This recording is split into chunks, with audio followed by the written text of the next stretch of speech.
Hi friends, ఎలా ఉన్నారు friends? ఇటీవల చాలా ఆర్టికల్స్లో ఇది చదివే ఉంటారు.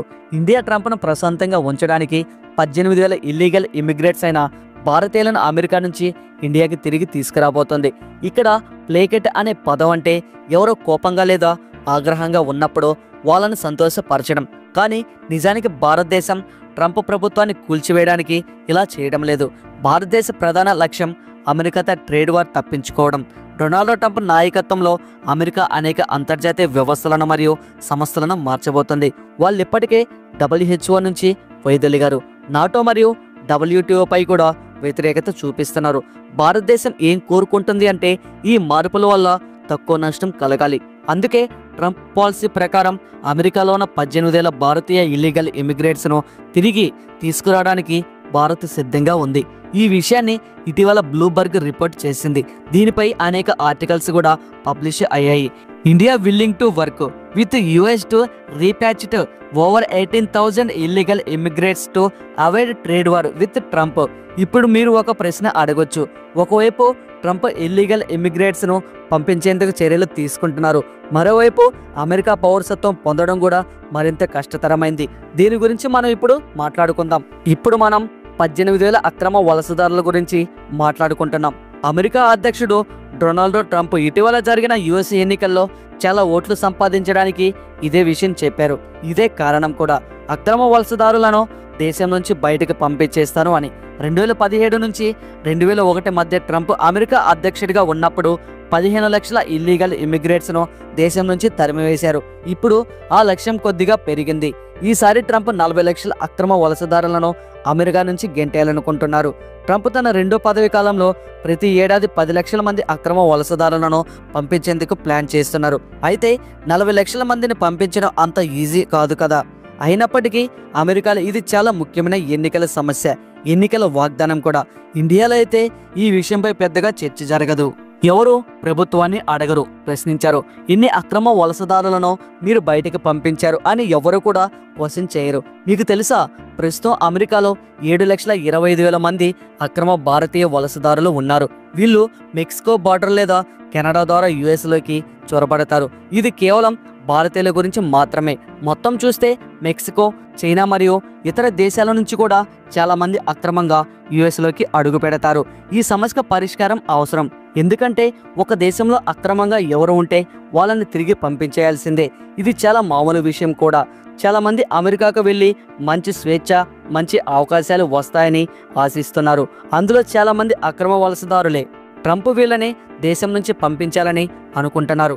ఇప్పుడు 7,25,000 మంది భారతీయులు ఇల్లీగల్గా అమెరికాలో ఉన్నారు.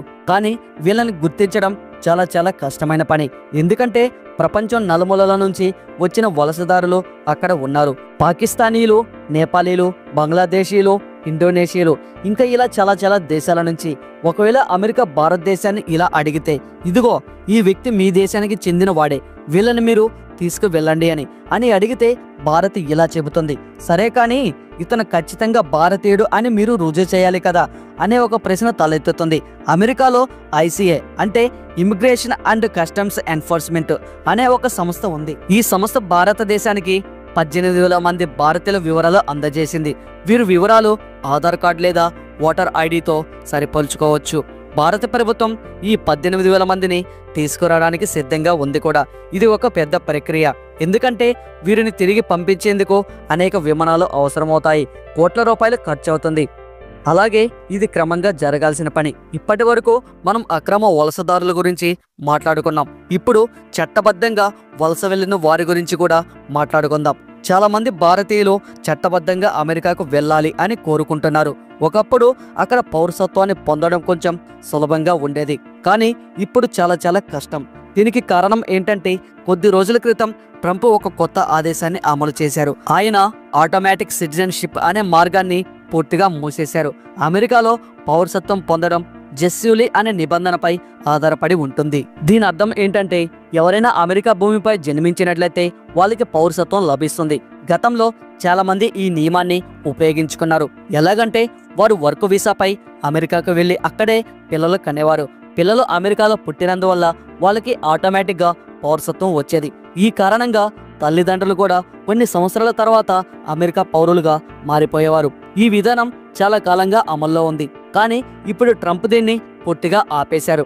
ఇప్పుడు భారతీయులు ఇకపై ఈ విధంగా పౌరసత్వం పొందలేరు. దీంతో అమెరికా వెళ్ళాలి అనుకునే వారి ముందు కొత్త సవాల్ కనిపిస్తుంది. డొనాల్డ్ ట్రంప్ అభిప్రాయం ఏంటంటే అమెరికాలో జనాభా వేగంగా పెరుగుతుంది. అనేక మంది వారు అవసరం లేకుండా అక్రమంగా అమెరికాకు వెళ్తున్నారు. ఉదాహరణకు మెక్సికో బార్డర్ వద్ద ఒక గర్భిణీ మహిళ అక్రమంగా యుఎస్ బార్డర్లోకి ప్రవేశించి అక్కడే బిడ్డను జన్మించేది. దీనివల్ల ఆ బిడ్డ ఆటోమేటిక్గా అమెరికా పౌరుడైపోయేవాడు. ఇది సరైన పద్ధతి కాదని ట్రంప్ భావించారు. మీరు పిల్లలను అమెరికాలో కానీ పౌరసత్వం పొందడం తప్పు అని ఆయన అన్నారు. ట్రంప్ తీసుకున్న కొత్త నిర్ణయాల ప్రకారం ఇప్పుడు పౌరసత్వం నిబంధనలలో కొన్ని మార్పులు వచ్చాయి. ఉదాహరణకి తల్లిదండ్రులిద్దరికీ గ్రీన్ కార్డు ఉన్నట్లయితే వాళ్ళకు పుట్టే బిడ్డలకు సిటిజన్షిప్ రావడంలో ఎలాంటి మార్పు ఉండదు. కానీ తల్లిదండ్రుల్లో ఒకరికి H1B వీసా, మరొకరికి గ్రీన్ కార్డు ఉన్న పిల్లవారికి పౌరసత్వం వస్తుంది. అయితే తల్లిదండ్రులు ఇద్దరు కేవలం H1B వీసాతో వచ్చినట్లయితే అమెరికాలో పుట్టిన వాళ్ళ పిల్లవాడికి పౌరసత్వం రావడం ఇకపై సాధ్యం కాదు. ఈ కొత్త నిబంధన కారణంగా చాలా మంది భారతీయులు, ముఖ్యంగా గ్రీన్ కార్డ్ కోసం ఎదురు చూస్తున్న వాళ్ళు తీవ్ర ప్రభావాన్ని ఎదుర్కోవచ్చు. గ్రీన్ కార్డ్ కోసం అమెరికాలో ఎన్నో సంవత్సరాలు వేచి ఉండాల్సి వస్తుంది. ఇప్పుడు చాలా మంది భారతీయులు అమెరికాలో ఉండి గ్రీన్ కార్డ్ కోసం చూస్తున్నారు. వాళ్ళు భావించినట్లు పిల్లలు పుట్టగానే పౌరసత్వం పొందాలని ఆశించారు. కానీ ట్రంప్ తీసుకున్న నిర్ణయంతో వాళ్ళ ఆశలు అడియాసలైపోయాయి. ఇది కేవలం భారతీయులకు మాత్రమే కాదు, యూరోపియన్లు, చైనీస్, జపనీస్, ప్రపంచంలోని అనేక మంది వలసదారులకు ఈ నిర్ణయం తీవ్రమైన నష్టాన్ని కలిగిస్తుంది. కొంతమంది భావిస్తున్నారు ట్రంప్ తీసుకున్న ఈ నిర్ణయం అమెరికా సుప్రీంకోర్టులో నిలవదని. కానీ కోర్టులో చాలా మంది న్యాయమూర్తులు ట్రంప్ నామినేట్ చేసిన వాళ్ళే కావడంతో ఇది స్థిరంగా ఉంటుంది అనుకుంటున్నారు. ప్రస్తుతం ట్రంప్ తీసుకున్న నిర్ణయాలు చాలా కీలకంగా మారాయి. ఆయన పాలనలో మరెన్నో మార్పులు కూడా రావచ్చు. ఎందుకంటే ట్రంప్ డేర్ అండ్ డాష్ కదా. అయితే ఈ ధోరణిలో ఇతర దేశాలకు నష్టం జరగకుండా మెల్లగా వ్యవహరిస్తే మంచిది. ట్రంప్ తీసుకున్న ప్రతి నిర్ణయం మన భారతదేశంపై ప్రభావం చూపించేలా ఉండకూడదని కోరుకుందాం. ఇప్పుడు మీ అభిప్రాయం చెప్పండి. ఈ ట్రెండింగ్ టాపిక్లో భారత ప్రభుత్వం తీసుకున్న నిర్ణయం సరైనదా? అంటే అక్రమ వలసదారులను తిరిగి మనం దేశానికి తీసుకురావాలనే నిర్ణయంపై మీ కామెంట్ ఏంటి? అలాగే మరిన్ని ట్రెండింగ్ టాపిక్స్ కోసం తప్పకుండా ఈ వీడియోకి లైక్ చేయండి. మన ఛానల్ని ఇప్పుడే సబ్స్క్రైబ్ చేసుకుని పక్కనే ఉన్న బెల్ ఐకాన్ అయితే యాక్టివేషన్ చేసుకోండి. మేము ముందుగా ఏ వీడియో అయితే అప్లోడ్ చేస్తామో మీ మొబైల్కి ఖచ్చితంగా నోటిఫికేషన్ అయితే వస్తుంది. Thanks for watching. నెక్స్ట్ వీడియోలో మళ్ళీ కలుసుకుందాం. జై హింద్.